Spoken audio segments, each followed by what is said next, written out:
চতুর্থ শ্রেণীর বিজ্ঞান বই নিয়ে ধারাবাহিকভাবে তোমাদের সাথে আলোচনা করছিলাম। তার ধারাবাহিকতায় আজকে তোমাদের সাথে তৃতীয় অধ্যায় নিয়ে আলোচনা করব। অনেক বেশি পরিমাণ কমেন্ট ছিল ধারাবাহিকভাবে কেন আলোচনা করছি না সেটা নিয়ে। তোমরা অনেক বেশি ভিডিওগুলো দেখছো, তাই আমি তোমাদের জন্য সর্বোচ্চ চেষ্টা করছি যাতে তোমাদের জন্য তাড়াতাড়ি ভিডিওগুলো নিয়ে আসতে পারি। দুর্ঘটনা ও প্রাথমিক চিকিৎসা। আমাদের আশেপাশে কোনো বন্ধু যদি হুট করে ব্যথা পায় তাহলে আমরা তাকে কিভাবে ট্রিট করব সেটার জন্য। 1. দৈনন্দিন জীবনে দুর্ঘটনা। দৈনন্দিন জীবনে আমরা বিভিন্নভাবে ব্যথা পাই, সেটা সুস্থ থাকার পাশাপাশি আমাদের দেহের সুরক্ষাও প্রয়োজন।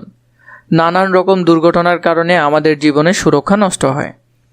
আমাদের জীবনে সাধারণত কি দুর্ঘটনা ঘটে, আমরা সাধারণত কি দুর্ঘটনায় পড়ি।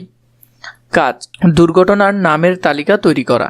যা করতে হবে, প্রথম অবস্থায় দেখো, গাছ থেকে পড়ে যাওয়া, পা মচকে যাওয়া, পানিতে ডুবে যাওয়া, সাপের কামড়, তারপরে কারেন্টের শর্ট, হাতে গরম পানি পড়ে ফুলে যাওয়া, কার অ্যাক্সিডেন্ট। তো এগুলাই সাধারণত আমাদের আশেপাশে হয়ে থাকে। উপরের চিত্রগুলো ভালোভাবে পর্যবেক্ষণ করি, নিজের জীবনে ঘটে যাওয়া দুর্ঘটনাগুলো অপর পৃষ্ঠার ছকে লিখি। 3. এই ছকে আমাদের দেখা দুর্ঘটনাগুলো যুক্ত করি। 4. সহপাঠীদের সাথে আলোচনা করে বাদ পড়া দুর্ঘটনাগুলো ছকে যোগ করি। তো এখানে আমাদেরকে ছক দিয়েছে আমাদের জীবনে ঘটে যাওয়া দুর্ঘটনা, আমার দেখা দুর্ঘটনা, অন্যান্য দুর্ঘটনা। তো এখানে প্রথমটা লিখতে পারো, গাছ থেকে পড়ে যাওয়া, খেলতে গিয়ে পড়ে হাত পা কেটে যাওয়া, বিদ্যুৎ স্পষ্ট বা বিদ্যুৎ শক লাগা, রান্নাঘরে আগুনে পুড়ে যাওয়া, রাস্তায় পার হওয়ার সময় পড়ে যাওয়া। এরপরে টা হলো যে কি আমার দেখা দুর্ঘটনা বা তোমাদের দেখা বা আমাদের দেখা দুর্ঘটনা যেগুলো আছে, পুকুর বা নদীতে ডুবে যাওয়া, সাপের কামড়, এরপরে হলো যে কি গাড়ির দুর্ঘটনা, সাইকেল বা মোটর সাইকেলের দুর্ঘটনা, বিদ্যুতের তারে হাত লাগা।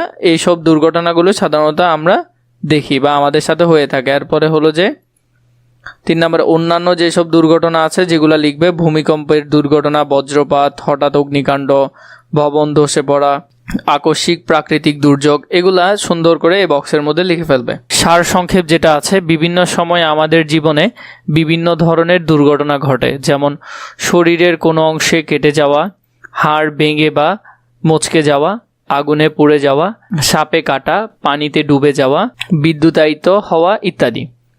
কাজ: দুর্ঘটনায় ক্ষতি চিহ্নিতকরণ।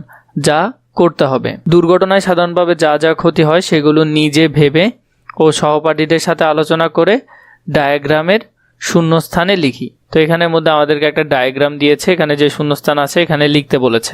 সার সংক্ষেপ: যে দুর্ঘটনাগুলো আছে তোমরা চাইলে ডায়াগ্রামে এইখান থেকে উঠিয়ে কিছু এখানে ডায়াগ্রামগুলোর মধ্যে লিখে ফেলতে পারবে, এখানে ভিতরে বা প্রতিটাতে নাম আলাদা আলাদা করে লিখে ফেলতে পারবে।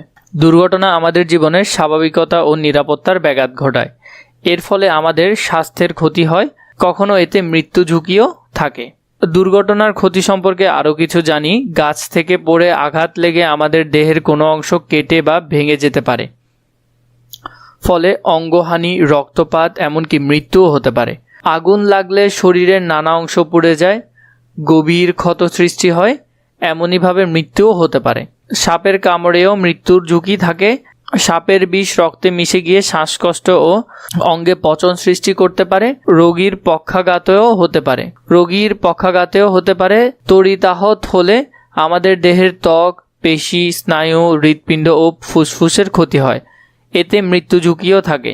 সড়ক দুর্ঘটনায় অঙ্গহানি ঘটে, কখনো মৃত্যু হয়। দুর্ঘটনা মুক্ত থাকতে সতর্কতা জরুরি। সতর্ক থাকলে দুর্ঘটনা ক্ষতির পরিমাণ কমে আসবে। 2 নম্বরে যদি দেখি, দুর্ঘটনা প্রতিরোধের সতর্কতা।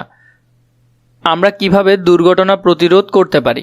কাজ: দুর্ঘটনা প্রতিরোধের উপায় চিহ্নিতকরণ। যা করতে হবে, এখানের মধ্যে আমরা দেখি, বৃষ্টির সময় গাছে ওঠা উচিত না, ডিরেক্ট কি করা, চুলা ধরে ফেলা উচিত না, মোমবাতির এই ফোঁটাগুলো পড়তে পারে তাই মোমবাতিকে ঠিকভাবে ধরতে হবে, গাড়ি আসার সময় ডিরেক্ট রাস্তা পার হওয়া উচিত না। এই ছবিগুলোর মধ্যে আমরা এগুলাই লক্ষ্য করতে পারছি। উপরের ছবিগুলো ভালোভাবে পর্যবেক্ষণ করি, একটি করে দুর্ঘটনা প্রতিরোধের সতর্কতা নিচে দলে আলোচনা করি। 3. প্রতিটি দলের একজন নিজের দলে আলোচনা করা প্রতিরোধমূলক সতর্কতা ভূমিকা অভিনয় করে দেখাই। 4. দলের আলোচনা ও সহপাঠীদের ভূমিকা অভিনয় দেখে নিচের ছক পূরণ করি। দুর্ঘটনার ধরন, প্রতিরোধে সতর্কতা: গাছ থেকে পড়া, আগুনে বা তাপে পড়া, পানিতে ডোবা, সড়ক দুর্ঘটনা, সাপে কাটা, তড়িতাহত হওয়া মানে কারেন্টে ধরা। আমাদের যে ছকটি আছে এটি যেভাবে আমরা পূরণ করব, দুর্ঘটনার ধরন হলো গাছ থেকে পড়া। গাছে ওঠার সময় সাবধানে থাকতে হবে, ভেজা বা দুর্বল ডালে ওঠা যাবে না। আগুনে বা তাপে পোড়া, চুলা বা আগুনের কাছে সাবধানে কাজ করতে হবে, আগুন নিয়ে খেলা করা যাবে না। পানিতে ডোবা, একা পানিতে নামা যাবে না, বড়দের উপস্থিতিতে সাঁতার কাটতে হবে। সড়ক দুর্ঘটনা, রাস্তা পারাপারের সময় ব্রিজে ক্রসিং ব্যবহার করতে হবে ও ট্রাফিক সিগন্যাল মানতে হবে। সাপে কাটা, ঝোপঝাড়ে সাবধানে চলতে হবে, জুতা পরে হাঁটতে হবে। বিদ্যুৎ স্পর্শ হওয়া বা তড়িত হওয়া, ভেজা হাতে সুইচ বা ফ্ল্যাগ ধরা যাবে না, খোলা তার থেকে দূরে থাকতে হবে। তো এই যে এখানে লেখাগুলো আছে এগুলো কোথায় লিখে ফেলবে, এই বক্সটাতে লিখে ফেলবে। সার সংক্ষেপ, সতর্ক থাকলে আমরা সবাই দুর্ঘটনা থেকে বাঁচতে পারি, তাই এই সতর্কতামূলক প্রতিরোধ ব্যবস্থাগুলো জানা ও তা মেনে চলা জরুরি। দুর্ঘটনা প্রতিরোধ সম্পর্কে আরও কিছু জানি। খেলার সময় আঘাত, খেলার সময় অন্যদের দেখে দৌড়াবো এবং কাউকে ধাক্কা দিব না, অন্যদেরকেও এই ব্যাপারে সতর্ক করতে হবে। কেটে যাওয়া, ছুরি, কাঁচি বা ধারালো কিছু ব্যবহার করতে গিয়ে অনেক সময় আমাদের হাত বা শরীরের কোনো অংশ কেটে যায়, তাই এইরূপ আঘাত থেকে বাঁচতে ধারালো বস্তু ব্যবহারের সময় আমরা বড়দের সাহায্য নিব, এতে শরীরের কোথাও কেটে গিয়ে রক্তপাত হওয়ার সম্ভাবনা থাকবে না। গাছ থেকে পড়ে যাওয়া, বৃষ্টির দিনে কখনো গাছে উঠব না, অন্য সময়েও সাবধানে গাছে উঠব যাতে পড়ে না যায়। গাছে ওঠার সময় কাউকে গাছের নিচে দাঁড় করিয়ে রাখবো। পানিতে ডোবা, আমরা অনেকেই সাঁতার কাটতে ও পানিতে ঝাপাঝাপি করতে পছন্দ করি, কখনো সাঁতার না জানা থাকলে কখনোই পুকুরে, খালে, নদীতে একা নামবো না বা গোসল করব না। এই সময় অবশ্যই বড়দের সাথে রাখবো, এতে পানিতে ডুবে যাওয়ার সম্ভাবনা থাকবে না। সাঁতার শিখেও পানিতে ডোবাজনিত দুর্ঘটনা প্রতিরোধ করা যায়।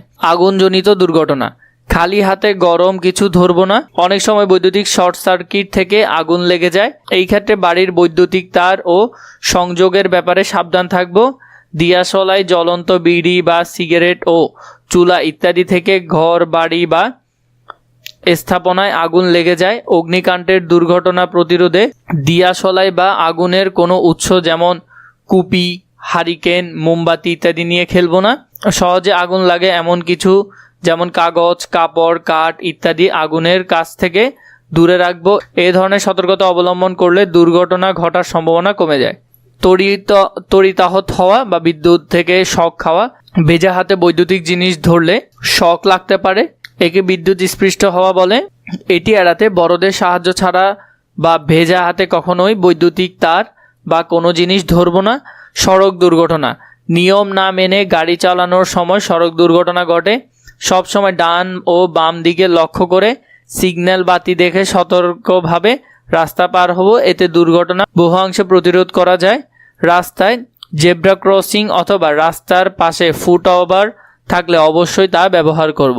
সাপে কাটা, বাড়িঘরের আশেপাশ পরিষ্কার রাখলে সাপ লুকিয়ে থাকতে পারবে না, সাপ থাকতে পারে এমন জায়গা এড়িয়ে চলবো। রাতে বাতি ও লাঠি নিয়ে চলাফেরা করলে নিরাপদে থাকবো। সাপের খেলা দেখানোর সময়ও সতর্ক থাকবো। বাড়ির আশেপাশে ঝোপঝাড় থাকলে তা পরিষ্কার করব, ইঁদুর গর্ত থাকলে তা ভরাট করব।